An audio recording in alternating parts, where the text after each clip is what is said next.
Y a las 15:22 lo prometido es deuda.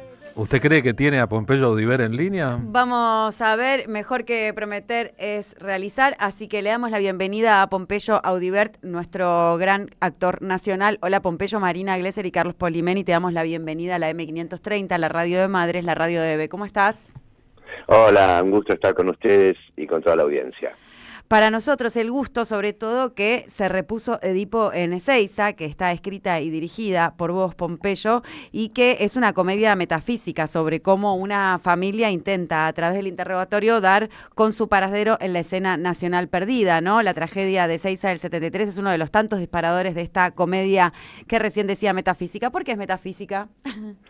Porque pone en contradicción las versiones del tiempo, del espacio y de la identidad. El teatro básicamente es un procedimiento sagrado, ritual, que hace eso. Está destinado a producir un sondeo de la identidad y la pertenencia a una escala extracotidiana. Uno va al teatro a sospechar de su propia identidad, a ponerla ahí entre paréntesis y a dar con otra identidad que es más de estructura. Uh-huh. Lo mismo pasa con la dimensión física, inmaterial del tiempo y del espacio. Uno va al teatro a relativizar todas esas versiones en las que está metido en esta realidad ficcional. Yo creo que la realidad es la ficción y que cuando uno hace cierto tipo de teatro logra abrir unos campos de realidad intensificada que son muy gozosos.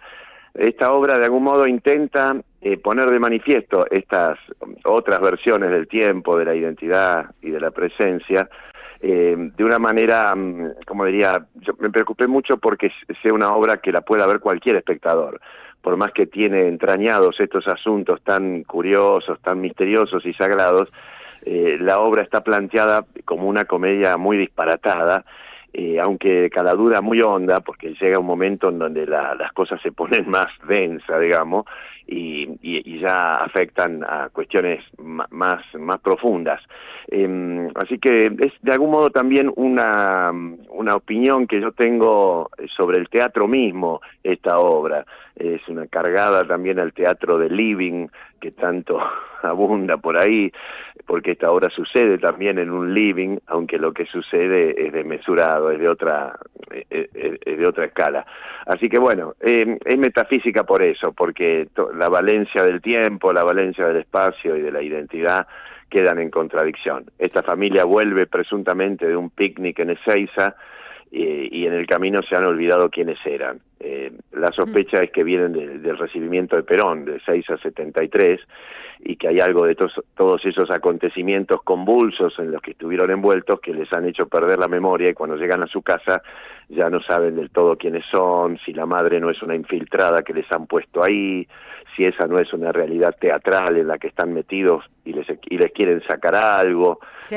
si no son un puente generacional para ir a otras escalas del tiempo y también que están siendo usados por unos poderes misteriosos. Bueno, todas esas teorías conspirativas en las que entra la paranoia de esta familia, que se vuelve una cosa muy, muy extraña, muy graciosa y muy nacional, porque el tema también tiene que ver con eso, con nuestra identidad de nación, que por momentos pierde la brújula y entramos en unas versiones de nosotros totalmente confusas.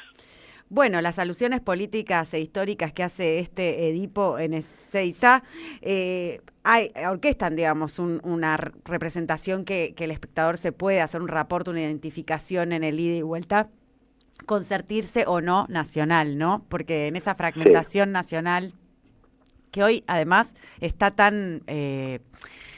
parece una analogía vigente, digamos. Es como si hasta hablaras del presente, no solamente de un pasado, en donde está el traidor disfrazado, o según un careo interrogatorio hay uno que es un infiltrado. Sí, exactamente. Es una mirada calidoscópica de nosotros. Para mí nosotros ya estamos ahí fragmentados.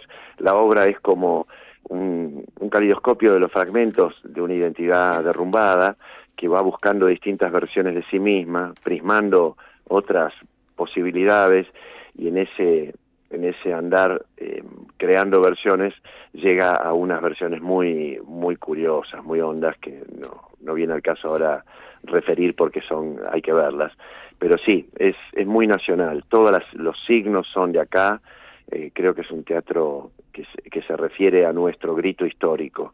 Lo que pasa es que lo hace de una manera no posicionada en términos políticos directos. A mí el Bueno, teatro es una político... metáfora, una metáfora. Claro, el teatro político es un bajón. Sí, o es un poco proselitista, ¿no? Un poco panfletario. Claro, o la utilización del pasado como un territorio posible para hablar del presente, ¿no? Cuando vos haces Macbeth o cuando hablas de la masacre de Seiza o de una familia y lo que pasó, tal vez hablas de cosas del pasado que todos conocemos, pero para estar en el presente. O no son un pasado, ¿no? Si es metafísico. Exacto, no, pero es cierto, tal cual, Carlos. Yo siento que la utilización de esos momentos míticos de nuestra historia, en donde se funda de algún modo nuestra identidad reciente o donde se actualiza nuestra versión, Ezeiza es un hito, parece un teatro griego, ¿viste? En un mismo tiempo, en un mismo espacio, con el Dios volviendo del exilio en un avión, en el aire mismo de esos hechos. El Dios pega la vuelta, se baja en otro lado, y el hijo pródigo y el hijo abominable que lo estaban esperando se sacan los ojos para ver quién lo iba a recibir, y se arma ese quilombo, ese desbande, todas las versiones que se tejen sobre el acontecimiento, que nunca ninguna del todo puede terminar de explicarlo. Todo eso es muy, muy argentino.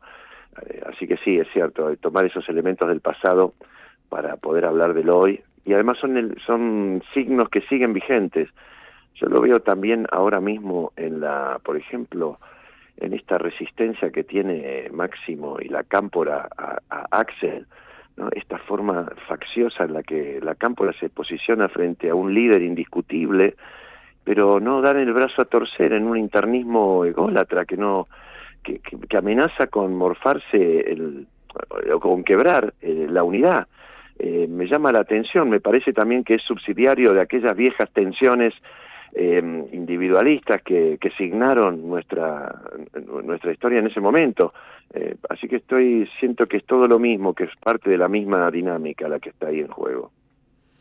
Bueno, es una lectura un poco propia y tuya, creer que podría llamarse la relación de Máximo y la Cámpora algo edípico, ¿no? Digo, la construcción es política en ambos. Y bueno, decir faccioso, digo, quien pueda quebrar, quién es el infiltrado, quién es el traidor, digo, hay muchas perspectivas y muchas lecturas. Entiendo que vos sos el autor de esta obra, no sé si puntualmente estás hablando específicamente de la actualidad, cuando hablas de que el padre, la madre y el hijo son versiones incompletas y afásicas de un proyecto colectivo que se ha frustrado y que habla básicamente de realidades inenarrables. Muy por el contrario, yo creo que esas disputas internas y esos conflictos y tensiones dentro de la política son muy sanos y muy valiosos para saber dónde nos posicionamos, porque sobre todo de experiencias tan espeluznantes como la unidad por la unidad sin saber unidad para qué.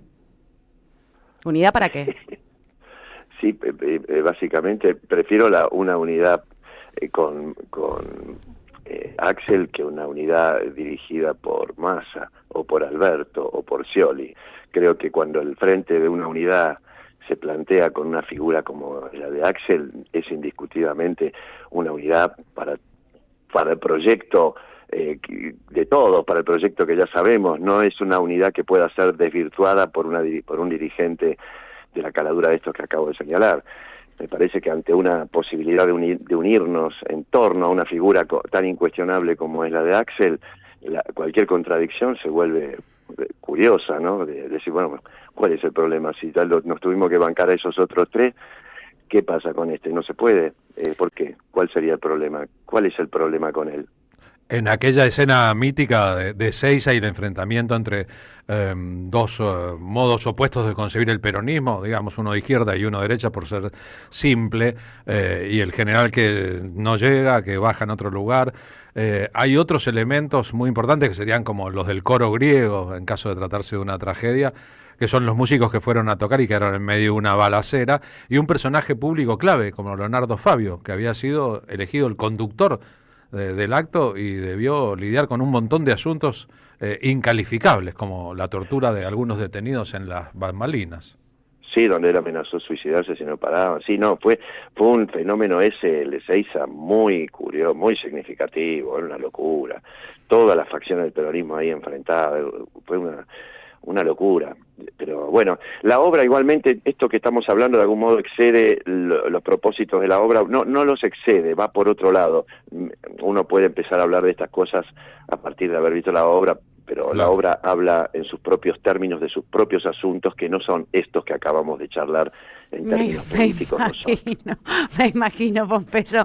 Así que vamos a invitar a la gente a ver esta obra que es Edipo en Ezeiza, escrita y dirigida por Pompeyo Audibert, los domingos de septiembre y octubre a las 19 horas en el Espacio Experimental Leónidas Berleta, en la Sala Inda Ledesma de Avenida Roque Sáenz Peña 943, que es en el Centro Cultural de la Cooperación Floreal Gorini. Pompeyo, qué gusto saludarte y poder conversar este ratito, sobre todo las contradicciones y no tenerle miedo al conflicto que el teatro y la vida de eso viven.